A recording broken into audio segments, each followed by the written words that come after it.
Continuando con el tema semillas, en este video vamos a abarcar el tema de cómo se organizan las sustancias de reserva, su origen e inclusive los compuestos almacenados.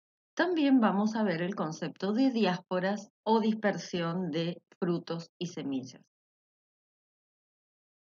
Ejemplos particulares de semillas son las orquídeas. Y como representante les muestro la planta de Vanilla planifolia, que es donde se saca la esencia de vainilla.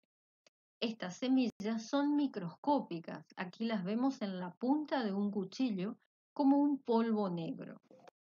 Las semillas tienen una característica particular. No tienen ningún tejido de reserva. El embrión no está diferenciado, es apenas una masa de células donde no se reconoce ni radícula ni cotiledones. Y la cubierta seminal, hialina, prácticamente transparente, está formada por una sola capa de células.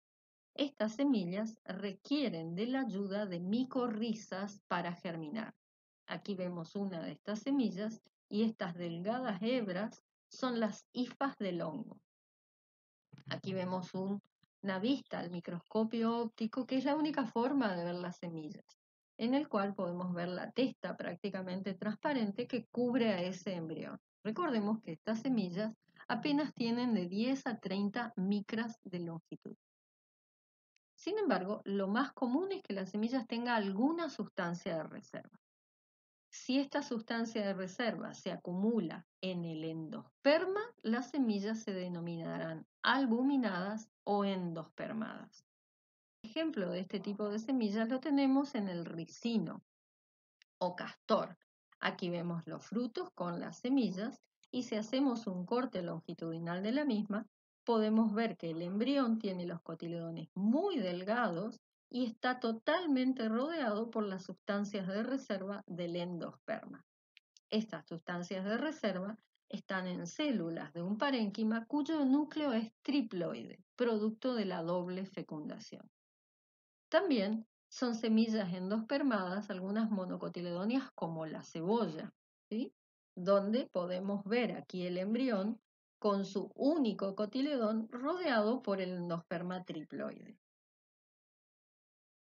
También son semillas endospermadas las de los cereales. Acá en realidad recordemos que estos son frutos uniseminados, es decir, son cariopsis, donde el pericarpo o pared del fruto está totalmente soldado al episperma o cubierta seminal. En este caso, el endosperma, que podemos ver acá repleto de granos de almidón, ¿sí? Está lateralmente en relación al embrión. En el caso de la foto que estamos viendo, es un grano de maíz.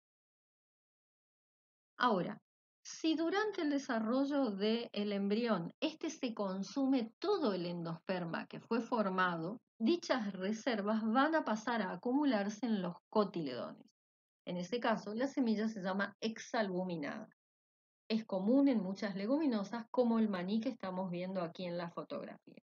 Una semilla de maní está formada por dos cotiledones muy carnosos y el resto del embrión está formado por una plúmula y una radícula, que podemos ver aquí en la base. Si vemos en detalle, este es un embrión muy desarrollado, ya que estamos viendo uno de los dos cotiledones aquí carnoso, cuyas células están repletas de aceite, y podemos ver que el epicótilo ya tiene inclusive formadas algunas de las hojas.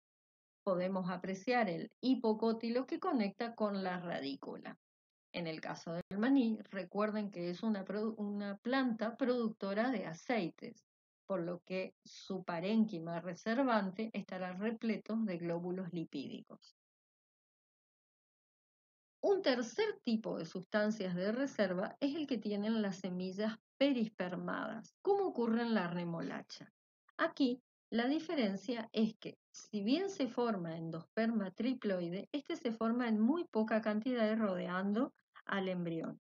Pero este embrión curvo tiene una gran cantidad de restos de nucela que se cargan de sustancias de reserva, como almidón, y constituye un pequeño órgano denominado perisperma. En este caso, Como son sustancias en células de la nucela, estas son diploides y totalmente formadas por tejido materno. Finalmente, tendremos a las semillas de las gimnospermas, que son semillas protálicas. Aquí no ocurre doble fecundación, por lo que en realidad no hay un verdadero endosperma. Existe algo que se llama endosperma primario. Este endosperma está formado a partir del prótalo, que es totalmente haploide. Esto lo veremos en detalles cuando analicemos el ciclo de vida de las gimnospermas. Entonces, una semilla puede ser considerada estrictamente un óvulo desarrollado luego de la fecundación. Sin embargo, en sentido agronómico, también se consideran semillas a muchos frutos, uniseminados o indehiscentes, por ejemplo, los cariopsis, aquenios, sámaras o lomentos. A pesar de que son frutos que tienen semillas en su interior, al ser indehiscentes se los utiliza directamente como semillas.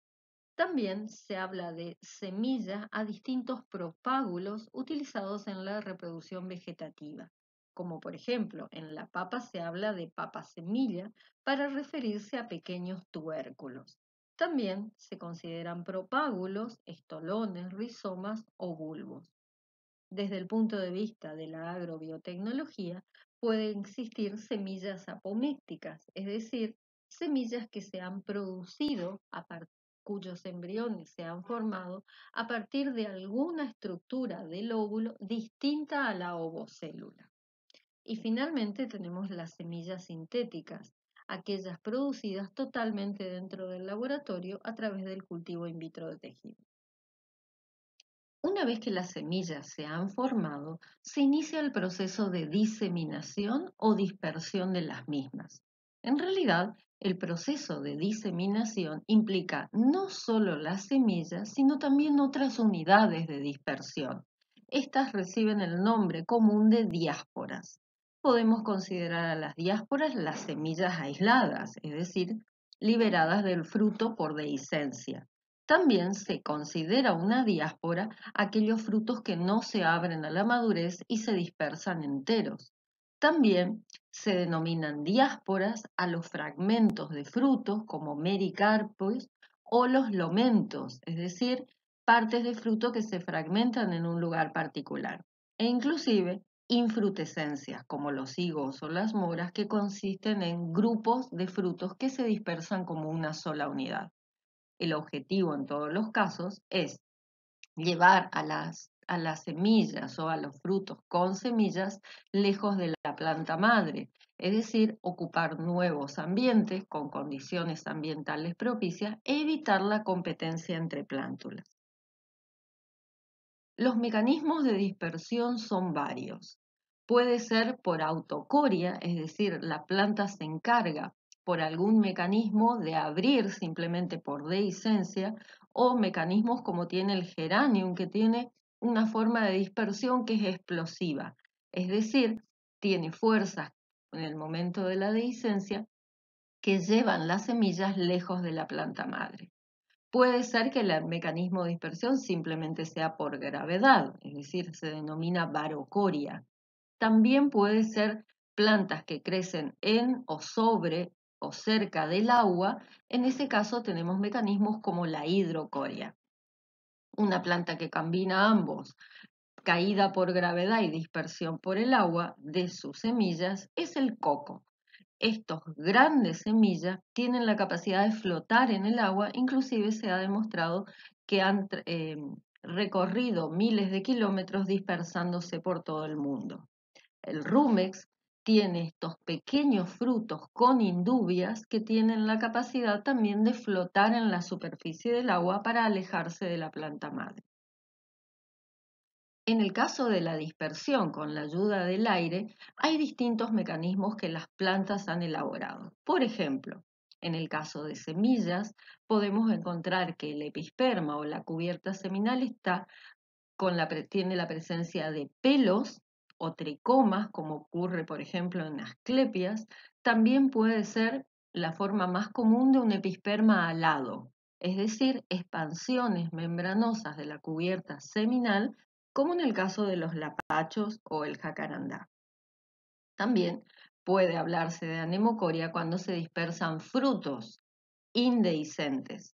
En este caso, los típicos ejemplos que ya vimos antes, como las sámaras en la tipa o inclusive partes adyacentes al fruto que permanecen con él, constituyendo lo que se llama indubias. El ejemplo que tenemos es Patagonula americana, el guayaibí, donde el cáliz persiste con el fruto y ayuda a la dispersión por el aire. Cuando interviene algún animal, estamos en presencia de la zoocoria. Puede ser que el animal ingiera los frutos o semillas.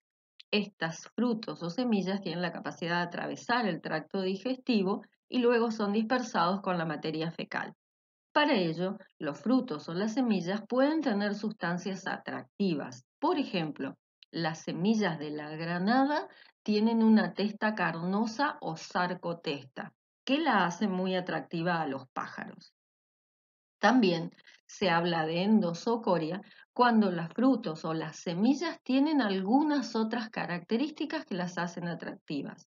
El ejemplo más destacado tal vez sea el de esta planta que se llama Paulinia elegans, que tiene la semilla, que es la de color negro en la fotografía, cubierta de un arilo blanco carnoso extremadamente atractivo. Hablamos de epizoocoria cuando las diásporas tienen algún mecanismo para adherirse al exterior de los animales. El ejemplo más llamativo es esta planta que se llama pega-pega, Desmodium incano, que tiene frutos que se separan en unidades, son frutos lomentos, y cada una de estas unidades o artejos tiene pelos que permiten adherirse a la superficie de los animales e inclusive a nuestros zapatos o ropa cuando andamos por el campo. También es epizoocoria el caso del abrojo o de Videns pilosa. Aquí hay ganchos en la superficie de sus frutos que permiten la adhesión. El caso específico de hormigas que trasladan los frutos o semillas es el caso de la Myrmecocoria. Aquí las hormigas arrastran las semillas porque éstas tienen normalmente excrescencias carnosas que pueden recibir el nombre general de arilo. También se habla de eleosomas cuando son sustancias o carnosas cargadas de aceite. Reciben la denominación de carúncula, por ejemplo en el ricino, cuando están formados por el tegumento externo en la zona de la micrópila. En todos los casos, las hormigas colectan o cosechan las semillas, las llevan hasta cerca del nido, consumen el arilo o la carúncula y desechan la semilla. Llegamos al final de la unidad semilla. El correo al cual pueden consultar cualquier duda lo tienen en esta diapositiva.